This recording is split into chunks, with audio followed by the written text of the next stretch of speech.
And welcome back to Texas History. Today we're going to go over pages 40 through 543. This is lecture 14. Hopefully you've already taken your quiz and now you are watching this lecture on hopefully a fine Thursday day, whether it be in the morning, noon, or night. Let's go ahead and pick up with Roman numeral 3 in your notes. And let's see here. The progressive era. Now, the term progressive means progress. Progressives during the early 1900s, they believed that the government should do whatever it took to progress society, that we are constantly getting better. Now, just so you understand, I know today in the political spectrum, progressives are normally people who find themselves on the left end of the political spectrum. However, progressivism in and of itself is not bad.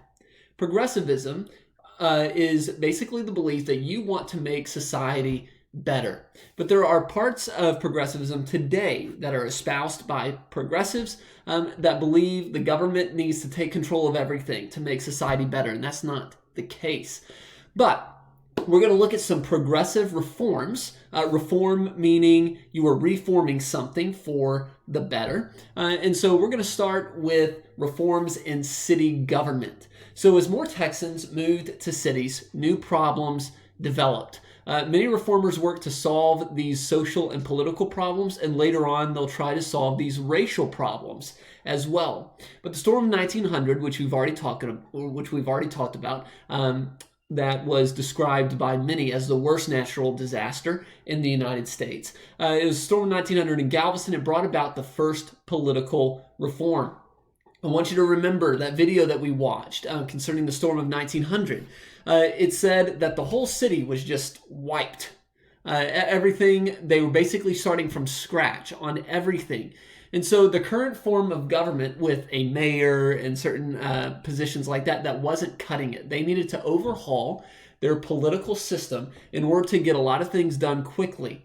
So they replaced their mayor and city council with a commission form of government. That word is important, commission form of government.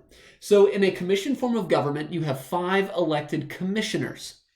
These commissioners are in charge of different areas of city government.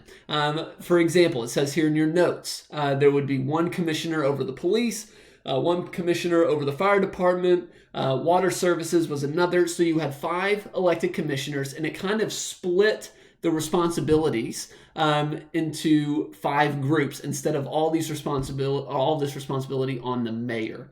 So the first political reform in Texas really took place whenever they moved to a commission form of government. Let's look at reforming elections. One reform in the early 1900s gave some Texas voters a voice in the political process.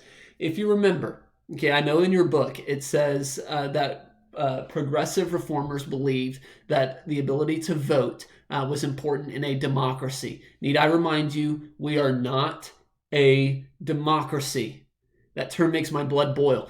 We are not a pure democracy. The founders did not want that. They specifically put in the Constitution that we are a republic. Now, I do like to say this, because we as people, as American citizens, are given a say. We are a republic with democratic tendencies. So we have parts of a democracy in our republic, but we are not a democracy. Now, where our democratic tendency comes in, major political parties had to hold primary elections, meaning that the Republicans would have a bunch of candidates who were running to be the Republican candidate. And then the Democrats and other political parties as well, they would have candidates running to run for their party. So, for example, we've just had primary elections for the major political parties. President Trump has won the Republican primary elections, and then Joe Biden has won the Democratic primary elections. And so these primary elections allowed voters, not political insiders, to choose candidates for each political party.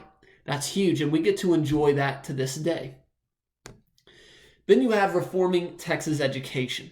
In 1914, a law required children between the ages of 8 and 14 to attend school for at least 60 days a year. Now, I know to you that sounds amazing, but they weren't getting as good of an education as you are. By 1920, about 75% of school-age children were being educated. And in 1920, Texas had the longest school year and the highest literacy rate in the South. You need to know that term, literacy. Literacy means being able to read and write. So that was a huge accomplishment, that we had the highest literacy rate in the South in 1920.